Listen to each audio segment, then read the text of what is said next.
So last lecture में हम shear design के बारे में स्टडी कर रहे थे।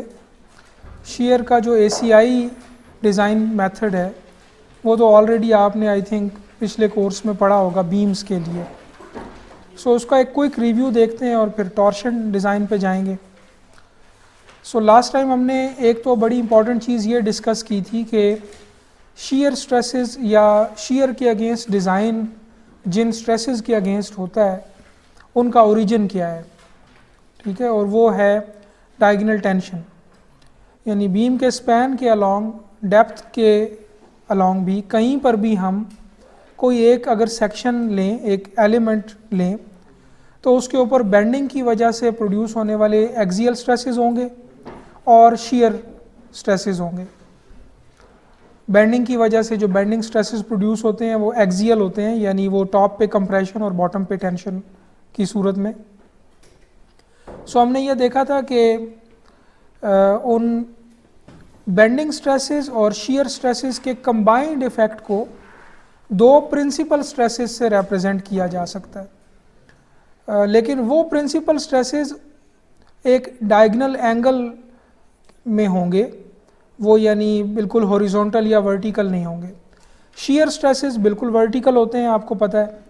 इस बीम में अगर एक मैं सेक्शन कट करूं तो शीयर स्ट्रेसेस वर्टिकल होंगे बिल्कुल, ठीक है, और जो बेंडिंग स्ट्रेसेस होंगे वो हॉरिजॉन्टल होंगे। अगर ये सेक्शन न्यूट्रल एक्सिस से ऊपर कट किया गया है तो वो कंप्रेशन में होंगे, अगर नीचे किया गया तो टेंशन में होंगे। सो इनके कंबाइंड इफेक्ट को एक डायगोनल डायरेक्शन में एक्सियल कंप्रेशन और एक्सियल टेंशन से रिप्रेजेंट किया जा सकता है। सो जैसे अब मैंने ये वाला जो सिग्मा है ये एक्सियल टेंशन बनाया है, लेकिन ये एक्सियल बीम का एक्सियल नहीं है बल्कि बीम के किसी एंगल पे है और वो एंगल रफली 45 डिग्री होता है। तो एक जो डायगोनल प्रिंसिपल स्ट्रेस है जो कंप्रेशन में होता है उसकी तो हम उसके अगेंस्ट तो कोई डिज़ाइन एक्शन की ज़रूरत नहीं है, बिकॉज वो कंक्रीट हैंडल कर सकता है। लेकिन जो प्रिंसिपल स्ट्रेस टेंशन में होता है जिसको डायगोनल टेंशन कहते हैं वो है जिसके अगेंस्ट हमने डिज़ाइन करना है। सो डिज़ाइन का प्रोसेस भी यही है कि पहले हम ये देखेंगे कंक्रीट अलोन इस डायगोनल टेंशन के अगेंस्ट क्या स्ट्रेंथ प्रोवाइड कर सकता है, उसको हम कह देते हैं VC। और अगर ये VC काफ़ी नहीं है तो फिर हमें शीयर रीइंफोर्समेंट की तरफ जाना पड़ता है, जो कि हमारा मेन टॉपिक है।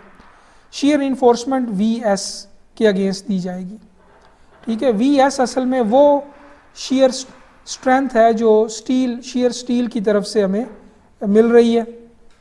सो इन दोनों को मिल के जो अप्लाइड VU है इसके इक्वेट होना चाहिए with a factor of safety. So fee factor भी लगाया जा सकता है, फी VS और फी VC। स्ट्रेंथ के ऊपर फी लगेगा और VU ऑलरेडी फैक्टर्ड लोड से आने वाला मैक्सिमम शीयर फोर्स होगा। तो ये है हमारी डिज़ाइन इक्वेशन। सो हमने ये देखा था कि ACI की अप्रोच ये है कि अगर आपकी का जो VU है वो कंक्रीट की तरफ से आने वाली शीयर कैपेसिटी के हाफ से भी कम है तो फिर तो आपको कोई शीयर रीइंफोर्समेंट नहीं चाहिए। लेकिन अगर अब ये मैंने एक एग्जांपल SFT बनाई है जिसमें Y एक्सिस पे VU है। सो मैं आपको ये दिखा रहा हूँ कि बीम का वो रीजन जिसमें VU जो है, लेट से ये फी VC/2 नंबर है VU के स्केल पे ही, तो जो रीजन जिसमें ये वाली सिचुएशन होल्ड करेगी उसको मैंने कैपिटल A कह दिया। इसमें कोई रीबार नहीं चाहिए, कोई AV नहीं चाहिए, एरिया ऑफ स्टील नहीं चाहिए, शीयर स्टील। और वो जिसमें आपका VVC और VVC/2 के दरमियान है उसमें आप मिनिमम रीइंफोर्समेंट प्रोवाइड करेंगे। AV मिनिमम एक प्रेस्क्राइब्ड है ACI में। फिर अगर आपकी कंक्रीट की स्ट्रेंथ अकेली नाकाफ़ी है तो फिर तो आपको लाजमन शीयर स्टील डिज़ाइन करनी पड़ेगी। इस रीजन में डिज़ाइन करेंगे आप। और एक मैक्सिमम कैपेसिटी भी है जो कंक्रीट और स्टील मिल के आपको प्रोवाइड कर सकते हैं, उससे ज़्यादा नहीं कर सकते, यानी उससे ज़्यादा स्टील आपको ACI अलाउ नहीं करेगा प्रोवाइड करना। तो इसका मतलब है कि किसी भी बीम की शीयर कैपेसिटी, जिसको अगर मैं इन दोनों के सम को ना फी VN कह दूं, ठीक है, सो ये वी एन असल में दोनों से आने वाली कैपेसिटीज़ का जमा है। सो फी वी एन के ऊपर एक अपर कैप है जो एससीआई ने लगाई है। ऐसा नहीं है कि आप अपनी मर्ज़ी से शेयर स्टील बढ़ाते जाएं और शेयर स्ट्रेंथ में इजाफा करते जाएं। एक अपर कैप है। अगर आपकी रिक्वायर्ड स्टील की अमाउंट इस अपर कैप से भी ज़्यादा है तो फिर आप क्रॉस सेक्शन को रिवाइज करेंगे। ठीक है, सो ये वो बता रहा है कि फ़ी वी, इसको बेशक फ़ी वी एन मैक्स कह दें, लेकिन बात वही है कि टोटल शेयर कैपेसिटी के ऊपर एक अपर कैप लगाई गई है। अगर आपका वी यू इससे भी ज़्यादा है, ठीक है, या दूसरे मानों में इनको इक्वेट करके वी यू को फ़ी वी एन मैक्स के इक्वेट करके जो स्टील आता है वो मैक्सिमम स्टील से ज़्यादा आएगा आपके पास। ठीक है, सो अगर ये इससे ज़्यादा है तो उस सूरत में आपके पास सिर्फ क्रॉस सेक्शन को रिवाइज करने की ही ऑप्शन है।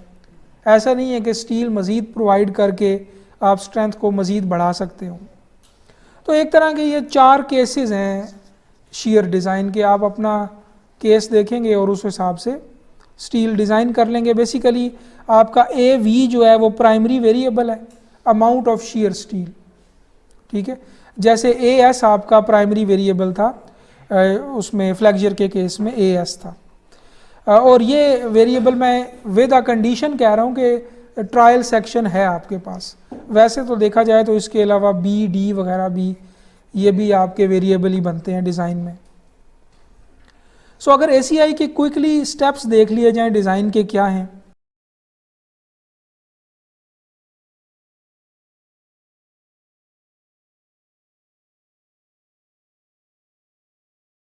बट आप खुद देखें, आपको ये कोड की कमेंट्री में मिल जाएगा। इसके लिए आपको ये देखना पड़ेगा कि वो जो मैक्सिमम शेयर का क्राइटेरिया एसीआई ने सेट किया है वो किस असूल पे किया है। कहीं वो इस पर तो नहीं है कि शेयर इन्फोर्समेंट एक ख़ास अमाउंट से बढ़ाने से आपकी ब्रिटल फेलियर हो रहा है, या कोई ना कोई अनडिज़ायर्ड फेलियर मोड आप इनवाइट कर रहे होंगे इससे, जिसमें से एक एक्सेसिव क्रैकिंग है। ठीक है, सो ये आपकी समझ लें कि असाइनमेंट है ये चेक करना। और ये एक एग्जांपल है। अगर आप यूँ सोचना शुरू करें, और मैं चाहूँगा कि आप यूँ सोचें, कुछ मैं बताता भी जाऊँगा बीच में, हर चीज़ की रीज़न ढूंढें और वो एक ही सवाल पूछने से आप कर सकते हैं। और वो सवाल ये है कि कोड की जो क्लॉजेज है ना उनको वो बज़ाहिर आर्बिट्ररी हैं। ये चीज़ इससे ज़्यादा नहीं हो सकती, ये इससे ज़्यादा नहीं हो सकती, ये इससे कम नहीं हो सकती। इन सब में देखें कि वेरिएबल्स क्या हैं, मतलब किन चीज़ों पर डिपेंड कर रहा है आपका डिसीजन। जैसे मैंने आपको मिसाल दी थी ना कि फ़ी जो एम एन के साथ फ़ी लगना है, एम एन के साथ जो फ़ी मल्टीप्लाई होना है, जो 0.65 से 0.9 होता है, ये शेयर रीइंफोर्समेंट की टाइप पर डिपेंड कर रहा है। अगर आप वो टेबल देखें तो सो कहने को तो बड़ा आसान है, आपको एक कॉन्सेप्ट है, समझ आ गया कि एक स्ट्रेंथ रिडक्शन फैक्टर है, वो इस नंबर से इस नंबर तक होता है, वो एसीआई से आएगा।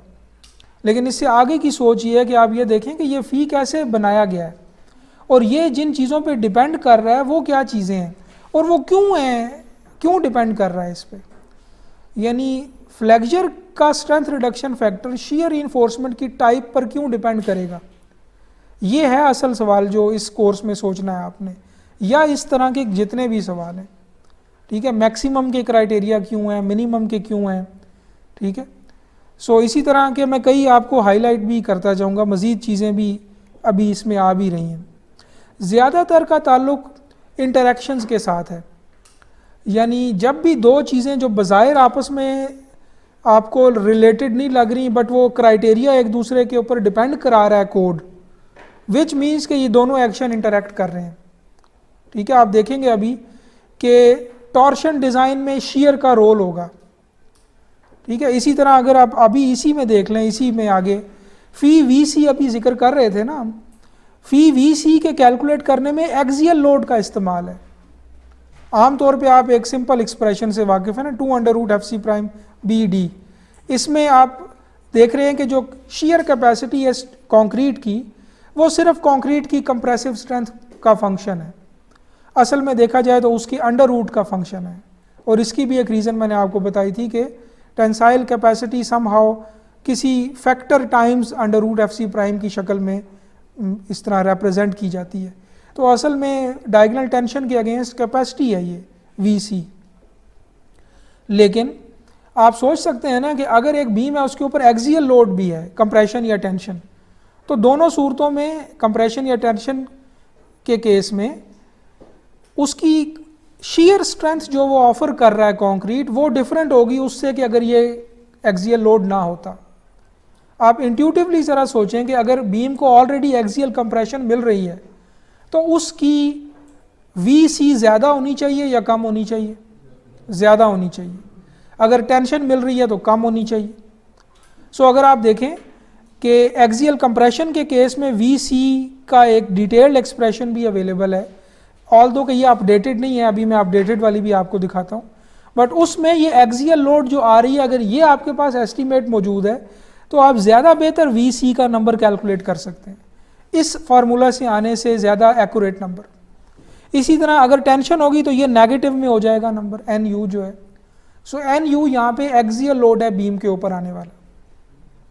फिर अगर मैंने आपको ये भी बताया था कि मोमेंट भी शीयर कैपेसिटी पे डिपेंड करता है, यानी बीम अगर मोमेंट में यील्ड हो रही है तो वो शीयर कैपेसिटी नहीं प्रोवाइड करेगी जो हम इस तरह इंटैक्ट बीम की कंडीशन में वी सी निकालेंगे।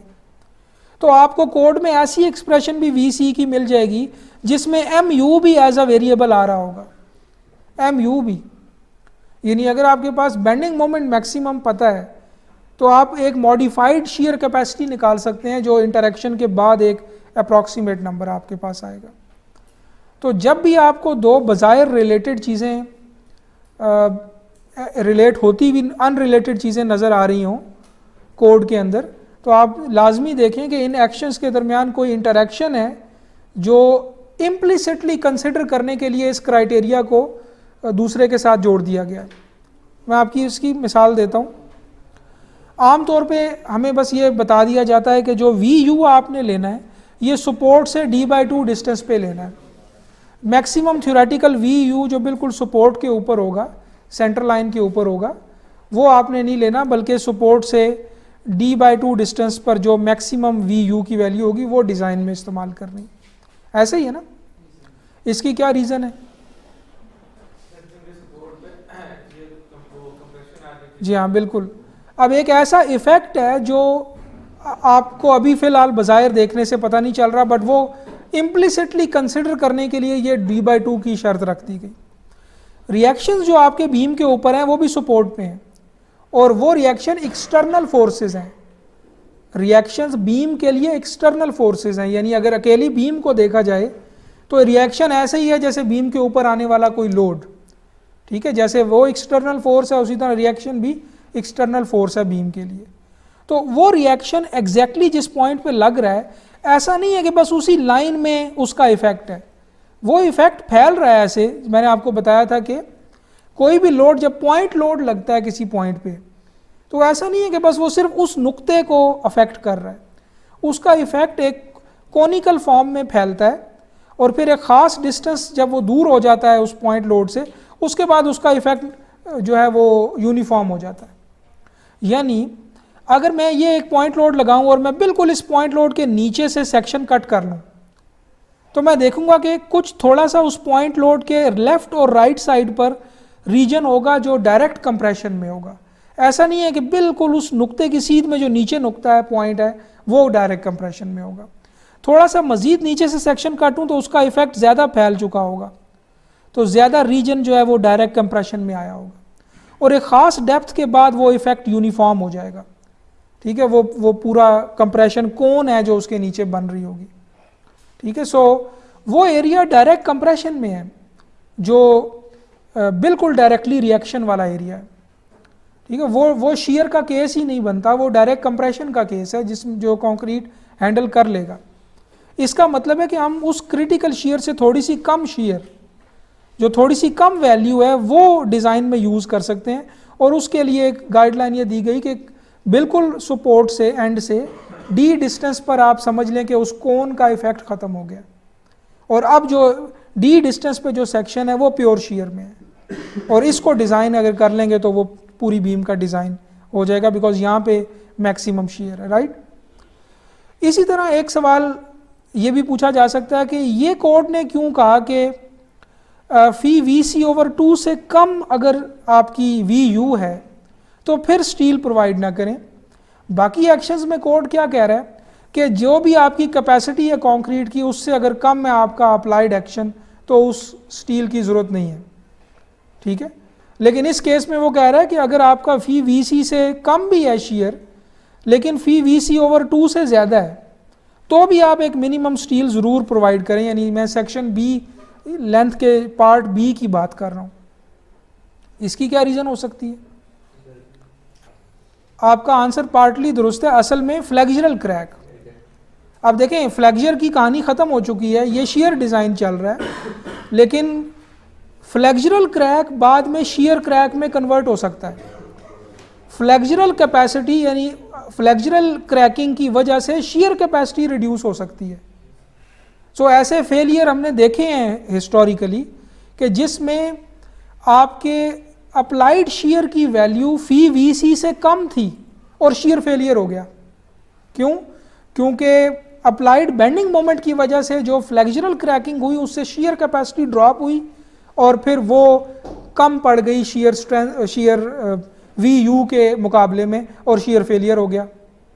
सो ऐसे क्लासिकल फेलियर आपको मिलेंगे इस अर्ली जो एरा है स्टार्ट ऑफ दैट पूरे ड्यूरेशन में, 60s में, 50s में, 70s तक भी, कि जिसमें आपकी इवन फी वी सी से कम है वी यू लेकिन शेयर फेलियर हो गया because of the interaction between moment and share.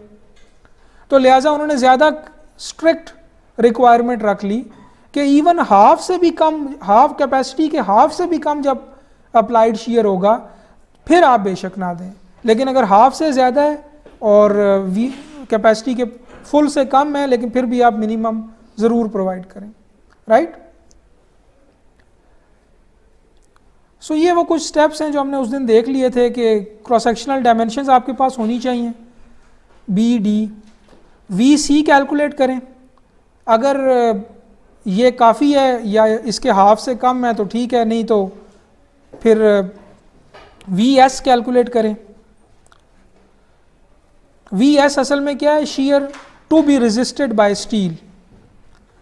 यानी आपको पता है कि इक्वेशन आपकी ये है, V you should be equal to phi V c plus phi V s, ठीक है।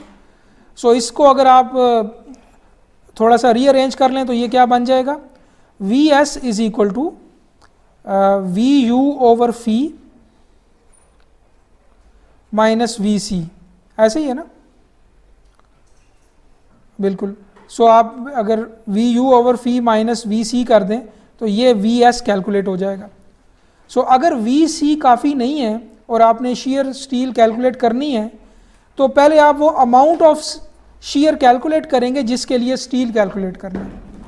तो वी एस आपकी वी यू का वो हिस्सा समझ लें कि जो स्टील ने रेजिस्ट करना है, वो कैलकुलेट किया इस इक्वेशन से। वी सी के लिए कई एक्सप्रेशंस अवेलेबल हैं, starting from very simple one up to very complex one.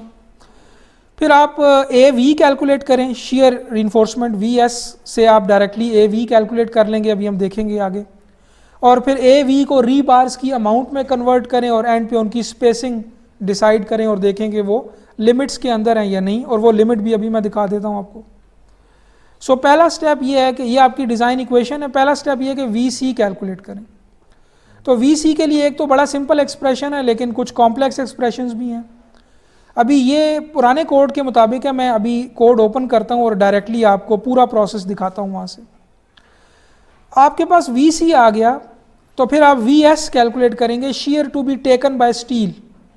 ये उसका ज़्यादा डिटेल्ड एक्सप्रेशन है। अगर आपकी शेयर इन्फोर्समेंट एग्जैक्टली वर्टिकल है तो ये अल्फ़ा आपका 90 डिग्री हो जाएगा और ये 1 हो जाएगा पूरा फैक्टर। लेकिन अगर आपने डायगोनल डायरेक्शन में शेयर इन्फोर्समेंट दी हुई है, जैसे किसी ने क्वेश्चन भी किया था ACI 318-19 में, अभी मैं जाता हूँ। सो वहाँ पर आपको 2 या 3 कॉन्फ़िगरेशंस हैं शेयर स्टील की जो अलाउड हैं, उनमें एक डायगोनल कॉन्फ़िगरेशन भी है। उस केस में एंगल कुछ भी वो स्टील का एंगल हो जाएगा, बट अगर 90 डिग्री है तो ये 1 हो जाएगा, सो लिहाजा आपका वी एस बनेगा A v f y d by 2, यानी वी एस आपने कैलकुलेट किया इस एक्सप्रेशन से, यानी V you over phi minus V C से, इससे वी एस आ गया, और इसको आपने, ये वो शेयर है जो स्टील ने लेना है, और आपने इसको इक्वेट कर दिया इस कैपेसिटी से जो कि शेयर स्टील की तरफ से आ रही है। सो जाहिर है कि ये फंक्शन होगा ए वी का, और ए वी आपका प्राइमरी वेरिएबल है। सो यहाँ से इस इक्वालिटी से आप असल में ए वी निकाल लेंगे। सो ये एक ही स्लाइड पे समझ लें सारा का सारा शेयर डिज़ाइन है।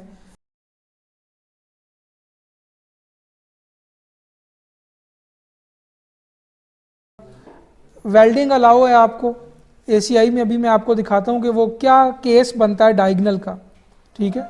सो वो आपको डायगनल डायरेक्शन में शेयर इन्फोर्समेंट को वेल्ड करने की जो है वो प्रोविजन देता है।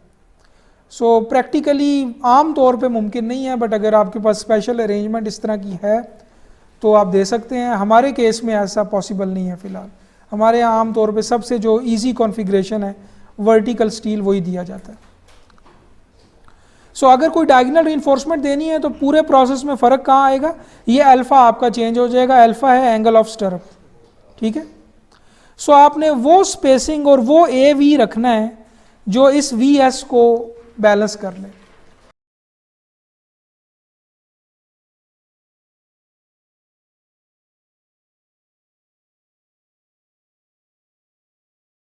असल में देखें, प्रैक्टिकल पर्पसेस के लिए आप इस सेक्शन सी और बी को एक ही तरह ट्रीट करते हैं और फिर मिनिमम रीइंफोर्समेंट का चेक लगा लेते हैं, ठीक है। सो बात वही हो गई कि आपने सी और बी को एक ही कैटेगरी में मान लिया कि जिसमें स्टील चाहिए, ठीक है। और फिर अगर स्टील आपकी जो चाहिए अगर वो मिनिमम से कम है तो फिर मिनिमम लाजमी दें।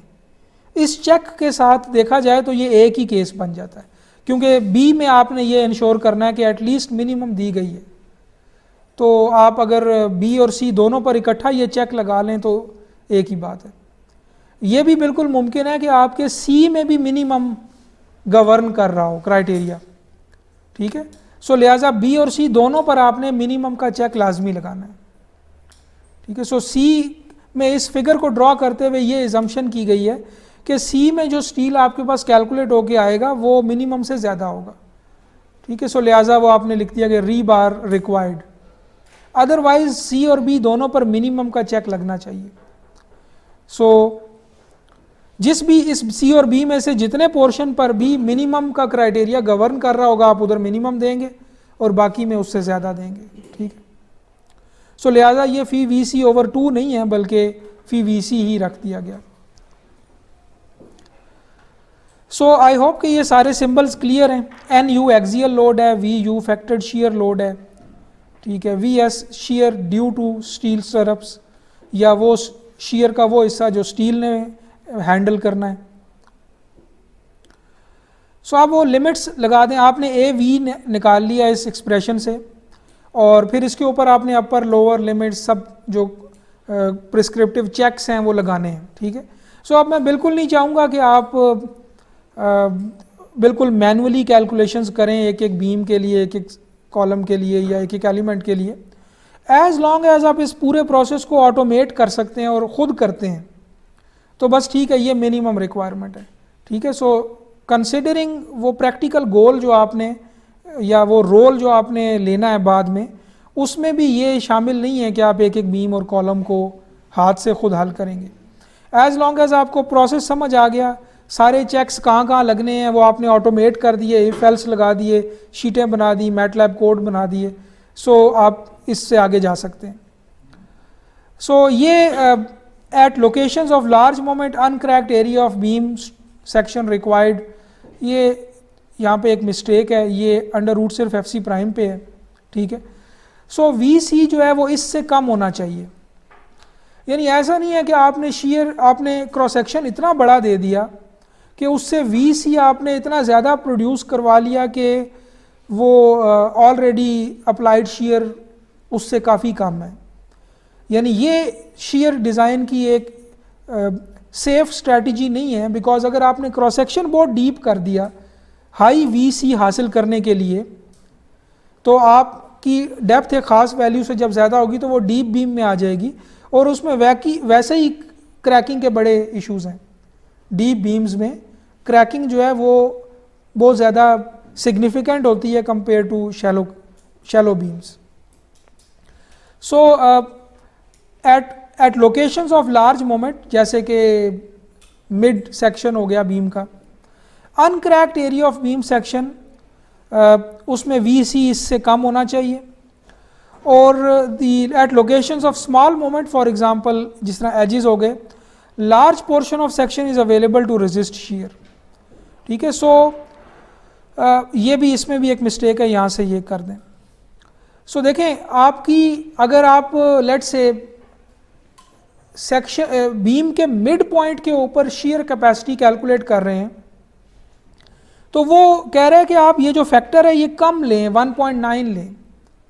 हाई बेंडिंग मोमेंट है जिधर, वहाँ पे शीयर स्ट्रेंथ लो है, जिधर बेंडिंग मोमेंट रिड्यूस्ड है वहाँ पे शीयर स्ट्रेंथ हाई है। ठीक है, सो स्मॉल मोमेंट्स वाली जो रीजन्स हैं उधर आप 3.5 बेशक यूज़ कर लें। ठीक है, लेकिन जो लार्ज बेंडिंग मोमेंट्स के रीजन है वहाँ ये फैक्टर कम होगा। आमतौर पे ये फैक्टर 2 ले लिया जाता है थ्रू आउट द बीम। ठीक है, 2√FC'BD। अब इसमें भी ये जो अपडेटेड एक्सप्रेशंस है वो अभी मैं दिखाता हूँ। ये हो सकता है कि ये 318-11 की हों। ठीक है, कुछ स्लाइड्स अपडेटेड मैंने की हैं, वहाँ क्लियरली मेंशन है 19, बट बाकी जो है वो 11 है। इसी तरह आप देखें कि लॉन्गिट्यूडनल रीइंफोर्समेंट का इफेक्ट, मोमेंट का और शीयर का इफेक्ट शीयर स्ट्रेंथ पे। ठीक है, वो एक बड़ी डिटेल्ड एक्सप्रेशन दी गई है। अब इसमें अगर आप देखें तो फर्स्ट पार्ट तो वही है, अगर BWD से मल्टीप्लाई कर दिया जाए तो फर्स्ट पार्ट वही है। सो ये वो एडिशनल इफेक्ट है जो बेंडिंग मोमेंट की वजह से, शीयर की वजह से, shear strength taken by concrete पे आ रहा है। अब अगर देखा जाए तो VC में क्या चीज़ें कंट्रीब्यूट कर रही हैं? Uncracked portion of concrete section, dowel action, aggregate interlock. ठीक है, ये चीज़ें कर रही हैं। इसका मतलब है क्रॉस सेक्शन की उस वक्त क्या हालत है वो VC में कंट्रीब्यूट करेगी। सो लिहाजा जितने भी इंटरैक्टिंग एक्शंस आप इसमें सोच सकते हैं वो सब अफेक्ट करेंगे। तो ये एक्सप्रेशन अवेलेबल तो है ACI में, बट ये ज़रा टीडियस है। आम तौर पे जैसे मैंने बताया 2√FC' ले लिया जाता है।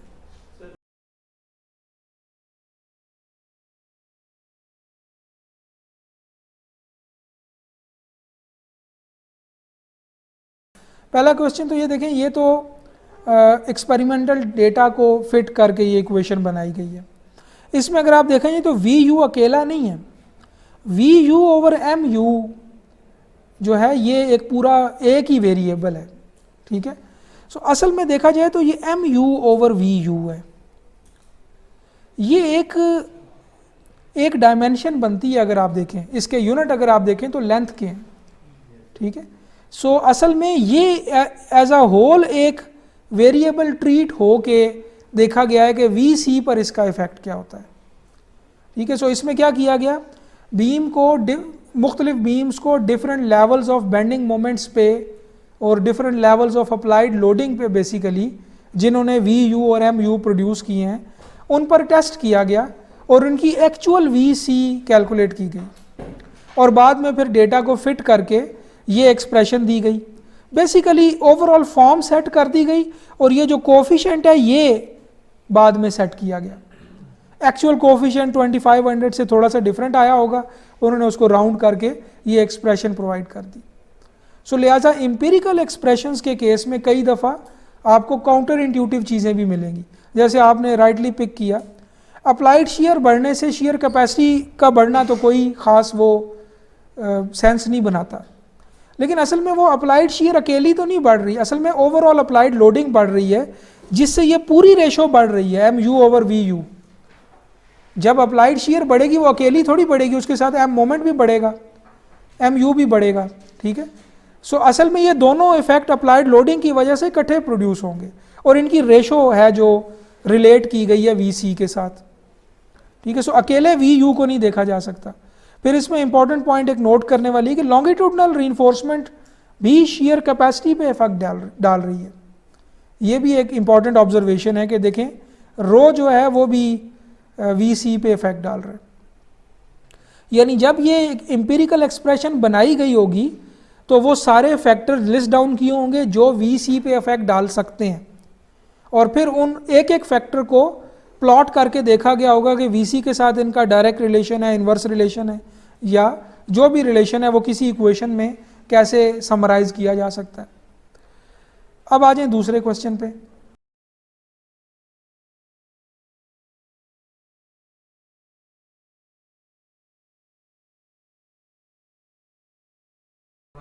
देखिए इसमें इसका मतलब ये है टॉप प्रोविजन का कि अगर आप ऐसे रीजन के लिए सेक्शन की कैपेसिटी कैलकुलेट कर रहे हैं जिसको ऑलरेडी जिसके ऊपर हाई बेंडिंग मोमेंट आया हुआ है, ठीक है, सो उसके ऊपर जो कैपेसिटी होगी वो आप रिड्यूस्ड फैक्टर देंगे उसके लिए, और जिसमें बेंडिंग मोमेंट ऑलरेडी नहीं है उस पर हाई फैक्टर देंगे।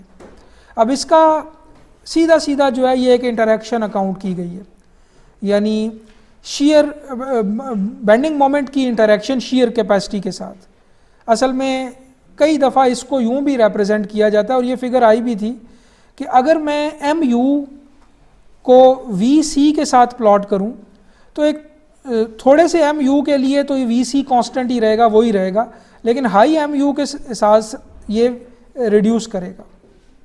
जो डिटेल्ड नॉन लीनियर एनालिसिस के सॉफ्टवेयर हैं वो इवन आपको ये कर्व भी इनपुट करने की फैसिलिटी देते हैं, यानी वो आपसे ये भी पूछते हैं कि एनालिसिस के दौरान जो बेंडिंग मोमेंट फ्लक्चुएट कर रहा है मेरी बीम के अंदर वो रियल टाइम में शेयर कैपेसिटी पर इफेक्ट डाले या ना डाले। अगर ये इंटरेक्शन काउंट नहीं करते तो आप काफ़ी रॉन्ग हो सकते हैं, और वो वाला फेलियर हो सकता है जो जैसे मैंने बताया कि आपका ऑलरेडी शेयर के लिए सब कुछ अच्छा डिज़ाइन था बट फिर भी शेयर फेलियर हो गया बिकॉज फ्लेक्सुरल एक्शन की वजह से शेयर कैपेसिटी वो नहीं रही जो आपने डिज़ाइन में एज्यूम की हुई है।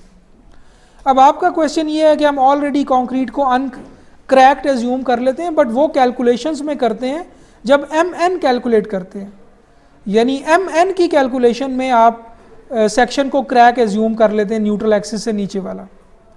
यहाँ पर तो देखें आप शेयर वी सी कैलकुलेट कर रहे हैं ना, ठीक है, सो ऑलरेडी आप जो अनक्रैक्ड एरिया रह गया न्यूट्रल एक्सिस से ऊपर उसकी कंट्रीब्यूशन ले रहे हैं, ठीक है, सो इसलिए ये फैक्टर कम होगा एट दैट लोकेशन जहाँ ऑलरेडी ठीक ठाक बेंडिंग मोमेंट होगा, बिकॉज उधर ऑलरेडी फ्लेक्सुरल क्रैकिंग का चांस है, फ्लेक्सुरल फेलियर का चांस है, वो section already heavy flexural action के अंडर है, तो वहाँ जो आप एक्सपेक्ट करें शेयर कैपेसिटी कंक्रीट से वो कम एक्सपेक्ट करें। तो जो हम ये 2 ले लेते हैं पूरे सेक्शन के लिए वो कंजर्वेटिव रहते हैं ना हम, यानी अगर पूरे सेक्शन के लिए हम 3.5 ले लेते तो बेसिकली चांस था कि हम ओवर एस्टिमेट कर लें शेयर स्ट्रेंथ को, लेकिन अगर 1.9 या 2 ऑलमोस्ट सेम ही है ये ले रहे हैं तो हम कैपेसिटी को कम की तरफ रख रहे हैं ना, तो सेफ रहने के लिए हम ये कंजर्वेटिव रहने के लिए कर रहे हैं। यानी वी सी को हम कम एज्यूम कर रहे हैं कि ये जो हैवी क्रॉस सेक्शन जो आपका सेक्शन हैवी मोमेंट के अंदर है उसके कॉरिस्पॉन्डिंग जो फैक्टर है वो ले रहे हैं पूरी लेंथ के लिए अगर ये लें तो।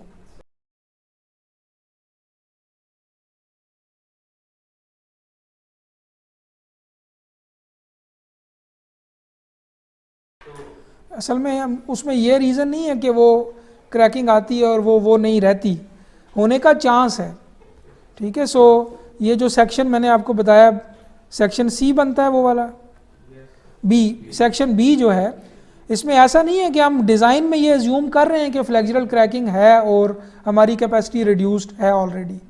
अगर हमें ये पता होता तो हम तो रिड्यूस्ड कैपेसिटी कैलकुलेट करने की कोई इक्वेशन बनाते ना। असल में इस रीजन में हम अनसर्टन हैं, इस रीजन में फ्लेक्सुरल क्रैकिंग की वजह से शेयर फेलियर हो सकता है, ठीक है। तो इसलिए ये ऑलरेडी कंजर्वेटिव रहने के लिए हमने वी यू को इवन फी वी सी के हाफ से भी नीचे जो है वो रिस्ट्रिक्ट किया है, ठीक है, और उससे ज़रा सा भी ज़्यादा हो तो आप स्टील प्रोवाइड कर देते हैं, ठीक है। सो इसलिए इसको ऐसा नहीं है कि हमें मालूम है कि क्रैकिंग होगी, शेयर कैपेसिटी रिड्यूस होगी या नहीं।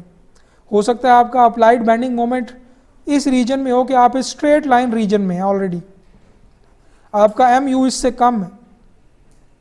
अगर एम यू कम है तो आपका वी सी पूरा इस्तेमाल होगा, ठीक है। लेकिन अगर आप एम यू से थोड़ा, इस नंबर से थोड़ा सा भी आगे जाते हैं, यहाँ तक आ जाते हैं, तो आपका वी सी थोड़ा रिड्यूस हो जाएगा। तो इस अनलाइकली सिनारियो से बचने के लिए आप फिर भी मिनिमम स्टील ज़रूर इंश्योर करते हैं सेक्शन बी के अंदर। सो ये कंजर्वेटिव इक्वेशन है, लेकिन आमतौर पे ये ज़्यादा यूज़ होती है। लैम्डा इसमें जो है वो लाइट वेट कॉन्क्रीट का फैक्टर है, नॉर्मल कॉन्क्रीट के लिए ये 1 होता है। सो ये वही स्टेप्स हैं, दोबारा से रिपीट हुए हैं, तो मैं आगे चलता हूँ। ये वी सी जो भी आप केस यूज़ करना चाहें, अगर एक्सियल लोड का इफ़ेक्ट कंसिडर करना चाहते हैं तो कर लें। एक पॉसिबिलिटी ये है कि आप मिनिमम इस्तेमाल करें ज़्यादा कंजर्वेटिव रहने के लिए। जी, असल में सॉफ्टवेयर की अप्रोच ये है कि वो एक बड़ा detailed comprehensive flow chart implement करते हैं। हर प्रोविजन, इवन वो अगर टेक्स्ट में भी लिखी हुई है कि फ़लाँ चीज़ फ़लाँ से ज़्यादा होनी चाहिए, ये आपको चेक करना है, इंश्योर करना है, तो वो उसको ज़ाहिर है फ़्लो चार्ट में कन्वर्ट कर लेंगे, ऐड कर लेंगे। सो वो तो एक बड़ा डिटेल्ड मैकेनिकल प्रोसेस करके कोड की सारी प्रोविजंस को इंश्योर करते हुए फाइनल डिज़ाइन देता है। सो इसमें गाइडलाइंस अवेलेबल हैं कि किन केसेस में आपने ये इक्वेशन यूज़ करनी है, किन में ये करनी है। और फिर ई टैब्स तो डिटेल्ड सॉफ्टवेयर की रिपोर्ट भी जनरेट करता है, डिज़ाइन की रिपोर्ट, तो उसमें भी वो इक्वेशंस भी लिखी होती हैं कि ये इक्वेशंस इस्तेमाल की गई हैं, ठीक है। सो ये वही केस है, अगर इससे हाफ से कम होगा तो उसमें कर देंगे। असल में ये इधर फ़ी नहीं आना चाहिए, ये एक मिस्टेक है। अगर हाफ और उसके फुल के दरमियान होगा तो फिर कोई स्टील कैलकुलेट करेंगे, ठीक है। ये जो फ़ी वी मैक्स है, ये है वो अपर लिमिट जो कोड ने लगा दी है कि शेयर कैपेसिटी इससे ज़्यादा नहीं हो सकती। वी सी तो वही है जो आपने देखा जिन एक्सप्रेशन से आएगा। ये समझ लें कि वी एस के ऊपर एक मैक्सिमम कंडीशन लगा दी गई है, 8√FC'BD। यानी ऐसा नहीं है कि आप शेयर स्टील बढ़ा के जितनी मर्जी वी एस हासिल कर लें, आप ओवरऑल जो इन दोनों से वी एन बन रही है उसका मैक्सिमम को अगर वी मैक्स कह दें, और आपकी अगर शेयर जो है वो फ़ी वी सी ओवर 2 और इस वी मैक्स के दरमियान है, तो आपने डिज़ाइन करना है, ठीक है। सो ये एक तरह का ये बी और सी रीजन दोनों इकट्ठे की इक्वेशन है। अगर आपकी अप्लाइड शेयर इस मैक्सिमम कैपेसिटी जो आप हासिल कर सकते हैं किसी भी तरह उससे ज़्यादा है, तो फिर आप क्रॉस सेक्शन रिवाइज करेंगे, ठीक है। सो थर्ड केस मैं यहाँ नीचे चलें बना देता हूँ कि अगर V u is greater than phi V max, तो फिर आप बी और डी को रिवाइज करें, फिर आप शेयर स्टील को अभी छोड़ दें, फिर आप दोबारा से फ्लेक्सुरल डिज़ाइन भी रिपीट करें और शेयर को भी रिपीट करें, ठीक है। सो आई होप आपके जहन में यह है कि पहले आम तौर पे बीम्स में, सिलेंडर बीम्स में पहले फ्लेक्सुरल डिज़ाइन होगा, फिर शेयर डिज़ाइन होगा, ठीक है। मिनिमम शेयर रीइंफोर्समेंट ये है, आई थिंक ये एक्सप्रेशन 19 में भी सेम ही रही है, अभी मैं आपको दिखाता भी हूँ। सो वी एस के ऊपर एक लिमिट है 8√FC'BWD, अंडर सिर्फ FC प्राइम पे है। उसकी रीज़न ये है कि जो शेयर स्ट्रेंथ है it can not be increased indefinitely by adding more and more share reinforcement. So exactly जो ये इन्होंने क्वेश्चन भी किया था कि प्रैक्टिकल एक्सपेरिमेंट से हमें ये मालूम हुआ कि ऐसा नहीं है कि शेयर स्टील बढ़ाते जाएं और VN में इजाफा होता जाएगा, शेयर स्ट्रेंथ में इजाफा होता जाएगा। सो ये अपर लिमिट है, ठीक है। और एक और इम्पॉर्टेंट बात यह है कि greater the shear transferred by shear reinforcing to concrete, the greater will be the chance of combination shear and compression failure. अगर आप शेयर स्टील बढ़ाते जाएंगे तो आप ओवरऑल शेयर रेजिस्टेंस में स्टील का पोर्शन बढ़ाते जा रहे हैं, कंक्रीट का पोर्शन उतना ही है। तो एक वक्त आएगा कि आपका जो फेलियर है वो शेयर और कंप्रेशन का कंबाइंड फेलियर हो जाएगा। यानी अब मैं रिपीट करता हूँ अगेन कि अगर आप VS को बहुत ज़्यादा रखें, यानी VS के ऊपर ये कंडीशन लगाई गई ना इससे ज़्यादा नहीं हो सकता, अगर आप इससे बहुत ज़्यादा रखेंगे VS को तो आपका ज़्यादा चांस है कि शीयर और कंप्रेशन फेलियर हो जाए, कंक्रीट VS इतना ज़्यादा हो जाए कि कंक्रीट क्रशिंग में फेल हो जाए। ठीक है, तो ये एग्जैक्टली वो रीज़न है जो इन्होंने पूछी थी कि क्यों ये अपर लिमिट रखी गई है। देखें, आपके बीम के ऊपर डिफरेंट एक्शंस आ रहे हैं, फ्लेक्चर आ रहा है, एक्सियल लोड भी थोड़ा बहुत आ सकता है और शीयर आ रहा है, लेट से। ये दो मोमेंट और शीयर दो प्राइमरी एक्शंस हैं। अब इनके अगेंस्ट आपका सबसे डिजायर्ड फेलियर मोड क्या है, जिसमें आप चाहते हैं कि फेलियर हो, वो है टेंशन कंट्रोल्ड फ्लेक्चरल फेलियर। ठीक है, ये सबसे डिजायर्ड फेलियर मोड है। मैं ये नहीं कह रहा डिज़ाइन में आप ये चाह रहे होते हैं कि ये फेल हो जाए, डिजायर्ड अगर हो, अगर ओवरलोडिंग की वजह से, किसी फ्लॉ की वजह से फेलियर हो तो ये हो, तो आप प्रोपोर्शन इस तरह करते हैं कि फेलियर मोड वो रहे।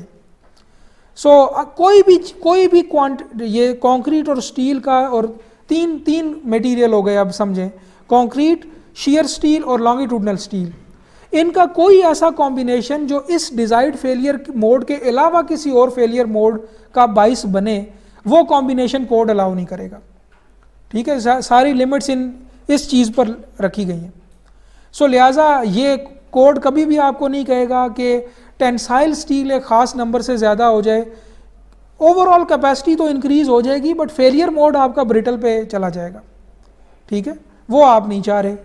इसी तरह जब VS के ऊपर एक अपर लिमिट रखी गई है, इसलिए कि अगर आप शीयर रीइंफोर्समेंट एक ख़ास अमाउंट से ज़्यादा दे देंगे तो आपका जो फेलियर है वो कंक्रीट की क्रशिंग हो जाएगा। कंक्रीट इतनी कन्फाइन हो गई कि अब वो टेंसाइल उससे क्रैक नहीं होगी, अब ये क्रश कर सकती है, जो आपका फेलियर मोड है वो चेंज हो सकता है। सो लिहाजा आपको वो अलाउ नहीं करेगी। तो जितने अपर और लोअर के क्राइटेरिया हैं, देखें कोड की एक फ़िलॉसफी है, एक इंटेंशन है जो कि आम तौर पे समझी नहीं जाती, उसको जेहन में रख के उसके मुताबिक सारी प्रोविजंस बनाई जाती हैं और एक्सपेक्टेशन ये की जाती है कि जो इनको मिनवन उसी तरह से फॉलो करेगा वो कोड की फ़िलॉसफी को बेसिकली इम्प्लीमेंट करवा लेगा अपने डिज़ाइन में। तो कोड ने एक फेलियर मोड एक रखा हुआ है, सोचा हुआ है, और उसके मुताबिक सारी प्रोविजन सेट की गई हैं। आप कोई एक चीज़ उसमें से चेंज नहीं कर सकते, क्योंकि एक भी कोई प्रोविजन आपने फॉलो नहीं की, आप उसकी ओरिजिनल इंटेंशन को हो सकता है वायलेट कर जाए। ठीक है, सो लिहाजा एक एक बिहेवियर को खुद से डिटेल्ड नॉन लीनियर एनालिसिस के ज़रिए एनालाइज करने की बजाय कोड आपको एक अल्टरनेट देता है, एक शॉर्टकट देता है कि मेरी सारी प्रोविजंस को एग्जैक्टली फॉलो कर लें और आप एक सेफ डिज़ाइन अल्टीमेटली प्रोड्यूस कर पाएंगे।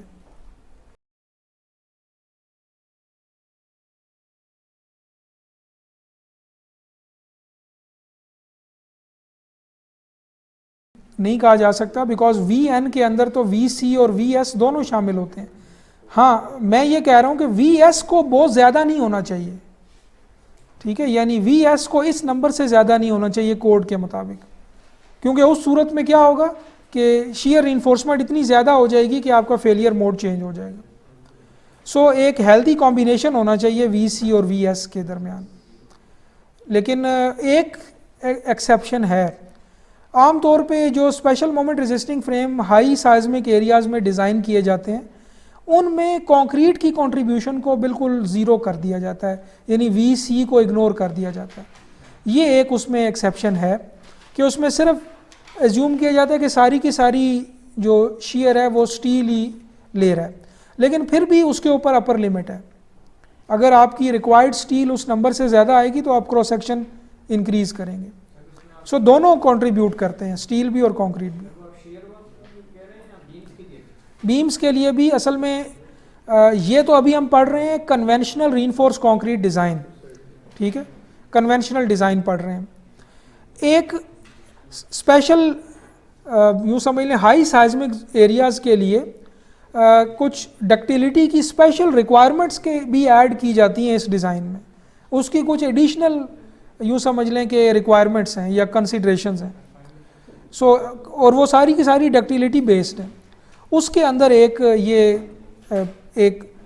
एक्सरसाइज की जाती है कि आम तौर पे VC को इग्नोर कर दिया जाता है। जी जी,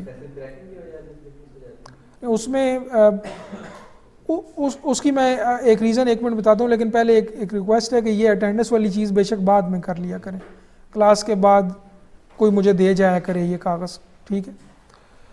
अच्छा, वो जो अभी वैसे आम तो ज़िमनी तौर पे असल में ये बात आ गई कि हम उस केस में वीसी को क्यों इग्नोर करते हैं। उसकी रीज़न ये है कि हम उस SMRF की या स्पेशल मोमेंट रेजिस्टिंग फ्रेम की जो साइज़मिक डिज़ाइन की फ़िलासफ़ी है, उसमें हम कैपेसिटी डिज़ाइन का प्रिंसिपल यूज़ कर रहे होते हैं। और वो प्रिंसिपल अगर एक लाइन में बताया जाए तो वो ये है कि जिन रीजन्स में मैक्सिमम एक्शन आना है, जैसे कि बीम के एंड्स हो गए, वहाँ मैक्सिमम शीयर और मोमेंट आ सकती है लेटरल लोड के अगेंस्ट, उन एक्शंस को स्पेशली डक्टाइल बनाया जाए और डक्टाइल बनाने के बाद उनको सेफ लेवल के अंदर नॉन लीनियर रेंज में जाने की इजाज़त दे दी जाए। यानी हमारी अभी की कोड की साइज़मिक डिज़ाइन फ़िलासफ़ी क्या है? कोई क्रैकिंग अलाउ नहीं, कोई यील्डिंग अलाउ नहीं, बिल्कुल स्ट्रक्चर इलास्टिक रहना चाहिए, F = KU होना चाहिए, ठीक है। लेकिन जो स्पेशल मोमेंट रेजिस्टिंग फ्रेम्स का साइज़मिक डिज़ाइन है, उसके अंदर फ़िलासफ़ी ये है कि अर्थक्वेक फोर्सेस के अंदर हमें अगर सेक्शन को इलास्टिक रखना पड़े तो वो बहुत अनइकोनॉमिकल सेक्शन बनेगा। सो लिहाजा आप अगर डक्टिलिटी पे जोर दें, सेक्शंस को कुछ रीजन्स में जहाँ पे मैक्सिमम एक्शन आना है वहाँ पे बड़ा अच्छा कन्फाइन करें और उस कन्फाइनमेंट के बाद फिर उनको नॉन लीनियर रेंज में जाने दें, क्योंकि जब कन्फाइन कर लेंगे तो डक्टाइल बन जाएगा वो रीजन, और ductile region safely non linear range में जा सकता है, ठीक है। जब सेफली नॉन लीनियर रेंज में जा सकता है तो वो ठीक ठाक क्रैक भी मुमकिन है हो जाए। तो उस सूरत में आप अगर अनक्रैक्ड कंक्रीट की कंट्रीब्यूशन आपने डिज़ाइन में एज्यूम की हुई है तो ये एक गलत असम्पशन हो जाएगी। सो इसलिए आम तौर पे वीसी उसमें इग्नोर किया जाता है।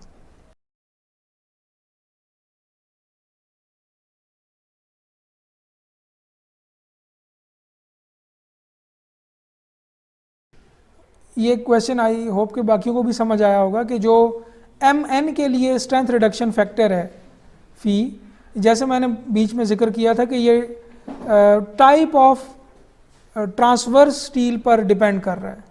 अगर ये टाइज होंगी तो 0.9 होगा, और 0.65 से स्टार्ट होगा और 0.9 तक जाएगा। और अगर ये आप कह रहे हैं कि स्पाइरल हो तो ये 0.75 से स्टार्ट होता है। देखिए वो तो एक अलग से चेक है ना जो आप लगाएंगे जब शीयर डिज़ाइन कर लेंगे, ठीक है। जब शीयर डिज़ाइन कर लेंगे तो ये चेक लगाएंगे, ठीक है। और उसके बाद ये जो आप प्रोविजन आप कह रहे हैं ये तो है कि टाइप कौन सी है, टाइप पर डिपेंड करेगा। जो टाइप अपनी नेचर में ज़्यादा डक्टाइल कंक्रीट बना रही है उसके लिए जो है वो फ़ी कम होगा या ज़्यादा होगा? बाय द वे, जो ऑलरेडी बेनिफिशियल किस्म की शीयर रीइंफोर्समेंट है उसके लिए ये नंबर ज़्यादा होना चाहिए ना, क्योंकि वो ज़्यादा मोमेंट कैपेसिटी का बाइस बन जाएगी। तो लिहाजा आपके पास जो स्पाइरल रीइंफोर्समेंट है वो 0.75 है, लेकिन अगर 0.75 से 0.9 तक है, लेकिन अगर वो दूसरी तरह की है तो ये 0.65 से 0.9 तक है।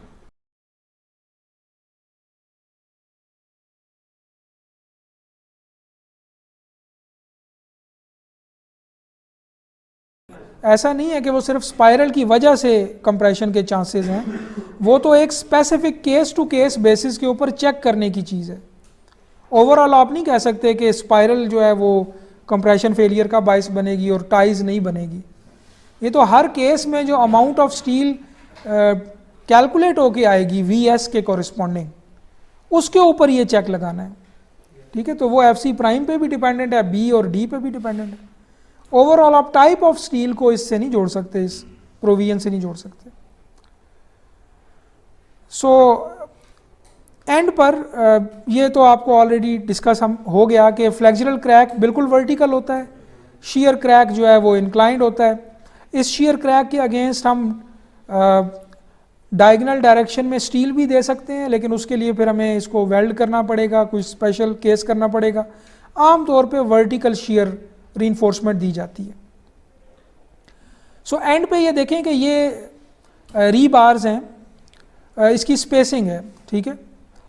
सो अगर आपकी जो VS है वो इस नंबर से कम है, देखें VS के ऊपर अपर लिमिट क्या है 8√FC'(BWD), तो अगर वो 8 की बजाय 4 से भी कम है तो आपका ये नॉन प्री स्ट्रेस के केस में स्पेसिंग लेसर ऑफ दिस होनी चाहिए, ठीक है, along length, along width, across width D/2 और D से कम, और सॉरी अलॉन्ग लेंथ में अगर आप देखें तो D/2 और 24 इंच से कम, ठीक है, इनमें से जो भी कम नंबर है लेसर ऑफ दिस। अगर आपका VS जो है वो ग्रेटर देन 4 है, और जाहिर है 8 से कम ही होगा क्योंकि 8 से ज़्यादा नहीं हो सकता, तो फिर आपका क्राइटेरिया थोड़ा ज़्यादा स्ट्रिक्ट हो गया, ठीक है। अब ये भी एक आप सोचें कि क्यों है ऐसा, यानी VS क्या है, shear taken by shear reinforcement, अगर वो 4 इससे कम है, यानी इसका मतलब है अगर ओवरऑल सोचें तो क्या बात है कि अगर ओवरऑल shear स्ट्रेंथ में shear reinforcement का हिस्सा एक ख़ास वैल्यू से कम है तो आपको स्पेसिंग की मिनिमम स्पेसिंग की एक आपको प्रोविजन दे दी गई। अगर वो हिस्सा उससे ज़्यादा हो जाएगा, shear टेकन बाय स्टील एक ख़ास नंबर से ज़्यादा हो जाएगा, तो मिनिमम स्पेसिंग की रिक्वायरमेंट ज़्यादा स्ट्रिक्ट हो गई है, ठीक है, सॉरी मैक्सिमम स्पेसिंग की रिक्वायरमेंट ज़्यादा स्ट्रिक्ट हो गई है। यानी अगर आपका केस 1 बनता था पहले, ये केस 1, और आपने 24 इंच स्पेसिंग दे दी इस क्राइटेरिया को फॉलो करते हुए, और लेकिन अगर आपका ये केस 2 होल्ड करेगा तो आपको ज़्यादा से ज़्यादा स्पेसिंग 12 इंच देनी होगी, 24 नहीं दे सकते, तो ज़्यादा स्ट्रिक्ट हो गए जी। अलॉन्ग लेंथ और अक्रॉस विड्थ, यानी देखें ये आपका क्रॉस सेक्शन है ना, तो एक तो है लेंथ के अलॉन्ग ये टाइज इसमें आपने कैसे देनी है, ये एक टाई हो गई, इसी तरह ये चलती जाएगी इस तरह ना, ये लेंथ के है।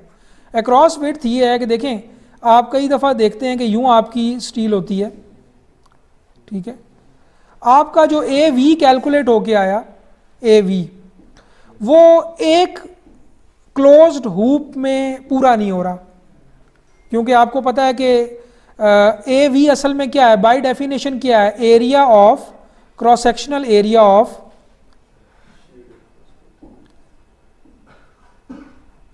Two legs, cross sectional area of two legs असल में, यानी एक आप यहाँ से मैं ये सेक्शन कट करता हूँ ना, तो जो एक नंबर 3 या नंबर 4 की बार आपने दी हुई है हुप के लिए, नंबर 4 तो बहुत कम होती है, नंबर 3 ही मोस्टली होती है। सो ये जो नंबर 3 की बार आपने एज अ shear reinforcement दी हुई है, इसके क्रॉस सेक्शनल एरिया का डबल है AV। क्यों डबल? बिकॉज जब आपका एक क्रैक लेंथ के अलॉन्ग ज़रा देखें ना, एक क्रैक जब 45 पे जाएगा और बीच में ये एक लाइन आ गई आपकी shear reinforcement की, ये एक लाइन नहीं है, ये 2 लाइनें हैं असल में, क्योंकि ये क्लोज्ड रिंग है ना, तो एक क्रैक को 2 लाइनें ट्रैवर्स करेंगी, तो ये डबल है एरिया। सो AV असल में by definition area of cross sectional area of 2 bars है, ठीक है। अब लेट्स से कि ये AV जो कैलकुलेट होके आया है वो एक रिंग में नहीं दिया जा सकता, तो फिर क्या करेंगे, वो AV ज़्यादा है, उस सूरत में आप बीच में एक लेग ऐड कर देंगे ना ऐसे, ठीक है, और फिर ये ज़रूरी भी नहीं कि यूं ही करें, ये लेग यूं भी ऐड हो सकती है ऐसे भी, ठीक है, यानी हॉरिजॉन्टल भी ऐड हो सकती है, वर्टिकल भी क्रॉस सेक्शन में, ठीक है। सो ये वो स्पेसिंग है, ठीक है, जो अक्रॉस विड्थ स्पेसिंग है वो विड्थ के जो ये देखें ना B है ना, ये B विड्थ है, तो B के डायमेंशन के अलॉन्ग जो स्पेसिंग है ये मैक्सिमम इतनी हो सकती है। आपकी बीम बहुत चौड़ी है, बैंड बीम टाइप है, तो फिर आपको बीच में ये मैक्सिमम स्पेसिंग का क्राइटेरिया हो सकता है गवर्न कर जाए, ठीक है। सो अब जो इम्पोर्टेंट बात है, जो सोचने वाली बात है, वो ये है कि shear स्टील की कंट्रीब्यूशन अगर ज़्यादा हो जाए तो आपका मैक्सिमम स्पेसिंग का क्राइटेरिया चेंज हो जाता है, ठीक है। सो ये भी एक क्वेश्चन है OHT का बनाया, बट इस पे सोचें कि क्यों है ऐसा। जी हाँ बिल्कुल, 45 डिग्री का ज़रा आप हिसाब करके बताएं, उसमें देखें कि फिलॉसफी ये है कि स्पेसिंग की फिलॉसफी क्या है कि अगर आपका शीयर क्रैक किसी बार को ट्रैवर्स किए बगैर ऊपर तक पहुंच जाए तो आपकी शीयर स्टील तो धरी की धरी रह जाएगी, उसका कोई फ़ायदा नहीं। ठीक है, सो आपने लाजमन ये इंश्योर करना है कि अगर 45 डिग्री का क्रैक आता है तो वो लाजमी शीयर स्टील उसको रोके और वो क्रैक ऊपर मूव ना कर पाए अनलेस के शीयर स्टील खुद यील्ड हो जाए, जिससे VS बनेगा। VS is shear taken by steel या contribution of shear strength provided by steel. ठीक है, सो और मिनिमम स्पेसिंग 3 या 4 इंच। बेसिकली जो मिनिमम स्पेसिंग है, आई डोंट नो कि इसकी कोई प्रोविजन अवेलेबल है ACI में या नहीं, लेकिन ये आम तौर पे मैक्सिमम एग्रीगेट साइज से गवर्न होती है। ठीक है, प्री स्ट्रेस के केस में क्राइटेरिया क्यों फ़र्क है, नॉन प्री स्ट्रेस में और प्री स्ट्रेस में मैक्सिमम स्पेसिंग क्यों फ़र्क कोड ने की है? बिल्कुल, इसका प्री स्ट्रेस के केस में पहले से एक्सियल कंप्रेशन है बॉटम पे। ठीक है, और अभी आपने देखा कि अगर आपकी एक्सियल कंप्रेशन सिग्निफिकेंट हो जाए तो आपकी शीयर जो है कैपेसिटी वो चेंज हो रही है, तो विच मीन्स के सारी की सारी सेक्शनल स्ट्रेंथ चेंज हो जाएगी। सारे क्राइटेरिया प्रोविजन प्री स्ट्रेस और नॉन प्री स्ट्रेस के डिफरेंट होंगे।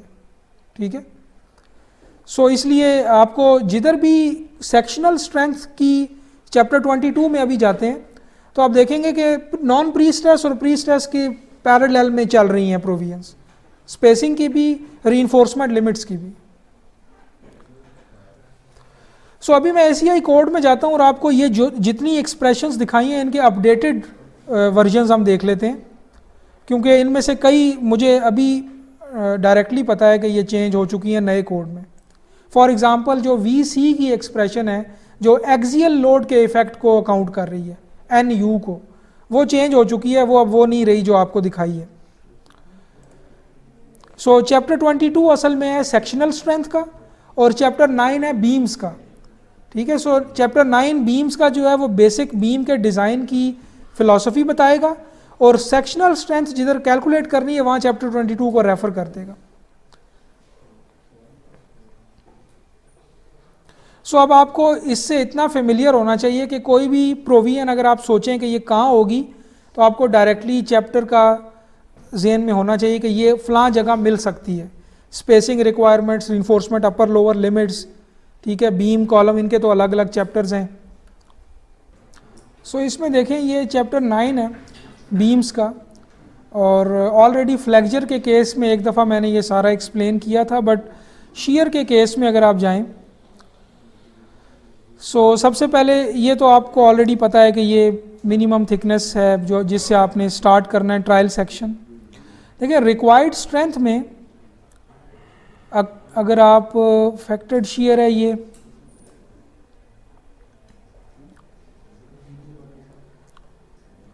टॉर्शन है, ये आपकी डिज़ाइन इक्वेशन है। सो फी VN should be greater than VU, और इसमें हम डायरेक्टली अब शीयर में चले जाएं तो देखें कह रहे हैं VN जो है वो चैप्टर 22 सेक्शनल स्ट्रेंथ वहाँ से कैलकुलेट होगी, तो VC की एक्सप्रेशंस और VS की एक्सप्रेशंस इधर मिलेंगी आप 22.5 में। अभी टॉर्शन को छोड़ दें और उसके बाद फिर आप रीइंफोर्समेंट लिमिट्स में जो शीयर रीइंफोर्समेंट की अपर और लोअर की रिक्वायरमेंट्स हैं वो आपको यहाँ मिलेंगी। ये देखें ये मिनिमम शीयर रीइंफोर्समेंट है, ये क्राइटेरिया आपने फॉलो करना है। ये नॉन प्री स्ट्रेस्ड का होना चाहिए, बिल्कुल ये नॉन प्री स्ट्रेस्ड का है। सो ये AV मिनिमम है, ठीक है। Cases where AV minimum is not required if this is, तो ये भी एक चीज़ है। उसके बाद फिर नीचे आ जाएं,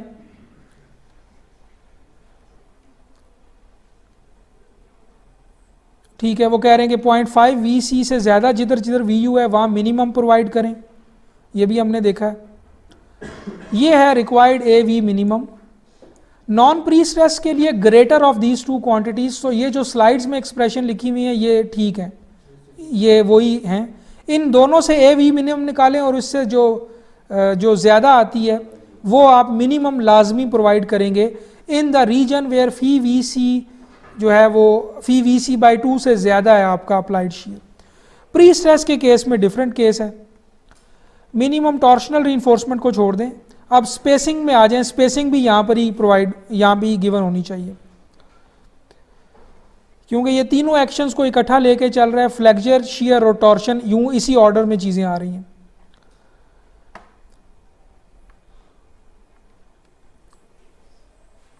फिर इसके बाद ये भी टॉर्शनल रीइंफोर्समेंट ही है। ट्रांसवर्स रीइंफोर्समेंट के बारे में प्रोविजंस और उसमें शियर, क्योंकि ट्रांसवर्स रीइंफोर्समेंट टॉर्शन की भी होती है। सो इसमें ये है maximum spacing of legs of shear reinforcement. So ये टेबल एग्जैक्टली वही है जो अभी आपको दिखाया है। सो ये लेटेस्ट टेबल है। जिस भी प्रोविजन से पहले ये लाइन लगी हुई है, इसका मतलब है ये चेंज हुई है पिछले कोड से, ठीक है। सो ये आपने ख़ास तवज्जो से फिर देखनी है। स्लाइड्स में कोई भी चीज़ एज इट इज़ ना मान लें जब तक आप उसको वेरीफाई ना कर लें। तो ये टेबल तो अभी मैंने यहीं से कॉपी किया है, लेकिन बाकी इक्वेशंस पिछले कोड से हैं। सो ये वो मैक्सिमम स्पेसिंग भी क्लियर हो गई आपको। अब वी सी और वी एस की जो एक्सप्रेशंस आपको दिखाई हैं वो आपको चैप्टर 22 में मिलेंगी। तो उसके लिए चैप्टर 22 में डायरेक्टली चले जाते हैं।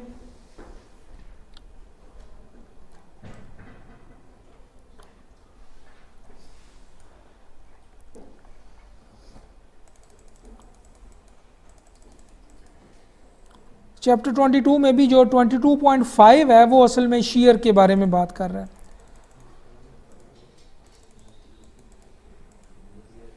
सो वन वे शियर स्ट्रेंथ यानी वी एन कैसे निकलेगी, V c plus V S से निकलेगी। वी सी कैसे कैलकुलेट होगा वो आपकी एक्सप्रेशन नीचे आ जाएगी। लेकिन ये देखें, cross sectional dimensions shall be selected to satisfy this equation, ठीक है। यानी ये जो ब्रैकेट के अंदर चीज़ है ये मैक्सिमम वैल्यू है कैपेसिटी की, this is V n max, ठीक है।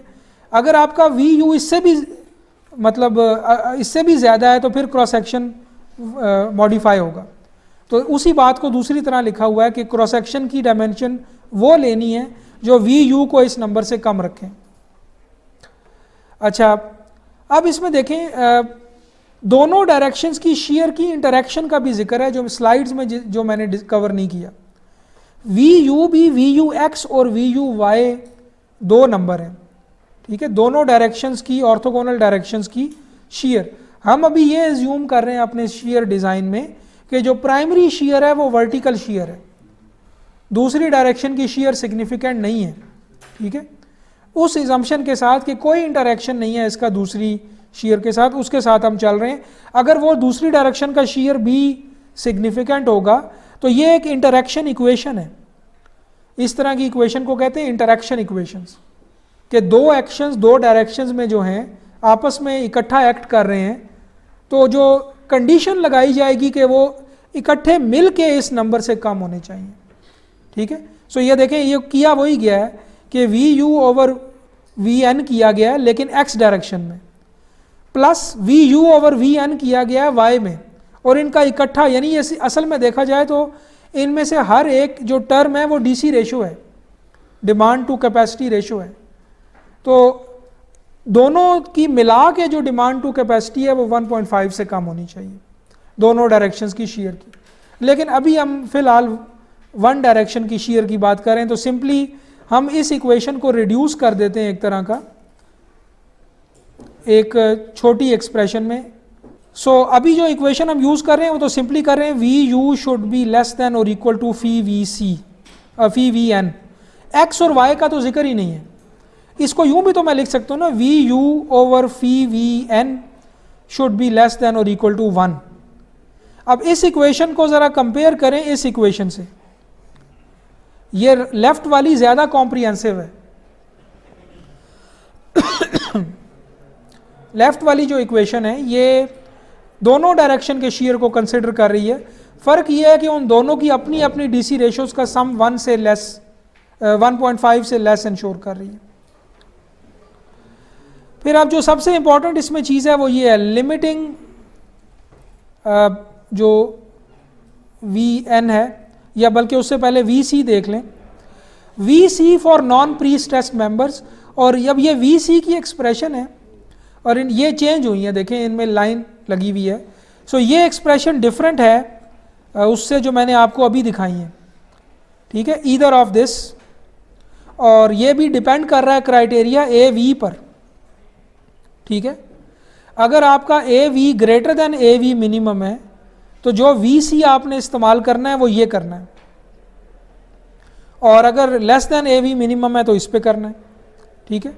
सो ये भी अब एक पॉइंट आपके सोचने के लिए है कि ये वी सी को कैलकुलेट करने का क्राइटेरिया ए वी पर क्यों डिपेंड कर रहा है, ठीक है। सो अब ये एक्सप्रेशन डिफरेंट है, यहाँ आप करेक्ट कर लें स्लाइड्स को, और V c shall not be taken greater than this, ये भी बदल के आप ये भी चेंज कर लें, ठीक है। और फिर उसी टेबल के अंदर जो चीज़ें आ रही हैं उनको क्लियर करने के लिए, क्योंकि टेबल ही नया है तो ये सारी क्लॉजेज नई हैं। प्री स्ट्रेस के लिए वी सी का टेबल डिफरेंट है, वो डिस्कस नहीं करेंगे फ़िलहाल, वो भी देख लें इसी में अगर आपको मिलता है कि अक्सर यूँ होता है कि ये डिटेल्ड एक्सप्रेशंस हैं, लेकिन अगर आप चाहें तो सिंप्लिसिटी के लिए ये भी कर सकते हैं। बट आई थिंक कि लास्ट टाइम वो 2 वाला जो क्राइटेरिया है वो इस टेबल के अंदर था जो अभी निकाल दिया गया है। सो 11 का वर्जन भी आपके पास अवेलेबल है ACI का, 14 का भी अवेलेबल है, उसमें एग्जैक्टली इसी टेबल पे जाएं। अगर वो 2 वाला यहाँ पे है और अभी वो निकल गया है तो विच मीन्स कि अब आप वो यूज़ नहीं कर सकते। सो इसके अलावा प्री स्ट्रेस को अभी छोड़ेंगे। एक चीज़ मैं इसमें लास्ट मज़ीद ऐड करना चाहूँगा, वो है वन वे शीयर रीइंफोर्समेंट, ठीक है, यानी जो अभी VS हम अभी कैलकुलेट कर रहे हैं। सो इसमें VS आप यूँ कैलकुलेट करेंगे पहले, और फिर VS की जो वैल्यू है उसको इक्वेट कर देंगे जो AVFY VD/S इसके बराबर रख देंगे, यहाँ से AV निकाल लेंगे। लेकिन उसके लिए पहले आपको एक S सेलेक्ट करना पड़ेगा, ठीक है। तो दो, असल में देखा जाए तो अमाउंट ऑफ शीयर स्टील जो है वो 2 चीज़ों का नाम है, AV का नाम भी है और S का नाम भी है। तो S फिक्स कर लें मिनिमम को और मैक्सिमम को देख के, और फिर AV निकाल लें। सो वो भी एक्सप्रेशन है। अब ये देखें कि in non pre stress and pre stress members shear enforcement satisfying ABC shall be permitted. तो जो क्वेश्चन किया गया था कि वेल्डेड कैसे देंगे, मतलब आप एक तो दे सकते हैं ना, stirrups ties and hoops perpendicular to longitudinal axis of member, जो नॉर्मल तरीका है। इसके अलावा भी है welded wire reinforcement with wires located perpendicular to longitudinal axis of member, और फिर इसके अलावा आप डायगोनल भी दे सकते हैं, वो भी एक जगह पे इसमें आएगा। सो अगर डायगोनल देंगे तो फिर इस एक्सप्रेशन से VS कैलकुलेट करेंगे जिसमें अल्फ़ा आ रहा है, और ये अल्फ़ा अगर 90 रख दिया जाए तो आप ये एक्सप्रेशन हासिल कर लेंगे, ठीक है। सो आम तौर पे ये वाला केस होता है हमारा, इसमें AV हमारा मेन अननोन है, AV और S, ठीक है। सो अभी एक फीलिंग जो आई डोंट नो आपको आती है या नहीं, मुझे तो आम तौर पे ये लगता है कि डिज़ाइन प्रोसेस जब ये सारी प्रोविजंस को इकट्ठा करके देखें, कोड को पूरे चैप्टर को पढ़ लें, तो ये एक बिल्कुल मैकेनिकल तरीका नहीं लगता, क्योंकि इसमें जगह जगह आपको डिसीजन लेने हैं, ठीक है ना। आप देखें AV और S है, आपको अगर मैं कहूँ कि एक जनरल प्रोग्राम लिखें जिसमें वो खुद ही AV और S कर लिया करे, तो आपको कोई ना कोई क्राइटेरिया बनाना पड़ेगा। S के लिए कोई रूल खुद से बनाना पड़ेगा ताकि AV निकाला जा सके, ठीक है। यानी हो सकता है आप S को रख दें मैक्सिमम अलाउेबल स्पेसिंग के बराबर, और फिर उससे AV निकाल लें। लेकिन कोड तो ये नहीं कह रहा कि आप हर सूरत मैक्सिमम ही दें, कोड तो आपको रेंज दे रहा है ना, मैक्सिमम पे लिमिट लगा रहा है। तो कोड राइटर्स को हमेशा ये मसला रहेगा, और उसकी मेन जड़ यही है कि डिज़ाइन असल में डिसीजन इन्वॉल्व हैं इसमें कई, ये एक आर्ट है। अगर ये एक बिल्कुल मैकेनिकल तरीका होता जिसको एक फिक्स फ्लो चार्ट में कन्वर्ट किया जा सकता होता, तो आप एक दफ़ा ये बना लेते और फिर दोबारा इसकी ज़रूरत ही ना पड़ती, बिकॉज दुनिया में कोई भी 2 बंदे होंगे तो वो यही काम करेंगे। असल में तो ऐसा नहीं है। हो सकता है कोई स्पेसिंग 12 इंच रखे, AV चेंज कर ले, कोई 14 इंच रखे, AV चेंज कर ले, ठीक है। सो ये एक छोटी सी एग्जांपल है, बट ओवरऑल डिज़ाइन प्रोसेस भी ऐसे ही है। आपको जगह जगह डिसीजन मांगने पड़ेंगे यूज़र से अगर आप कोडिंग कर रहे हैं, प्रोग्राम लिख रहे हैं, ठीक है। सो ये एक छोटी सी उसकी एग्जांपल है। सो फिर एक अब टू वे शेयर को बाद में डिस्कस करेंगे। ये आमतौर पे फ्लोर सिस्टम्स के डिज़ाइन का इशू है, बीम्स का इशू नहीं है, ठीक है। सो शेयर की डिस्कशन अभी यहीं पे क्लोज करेंगे।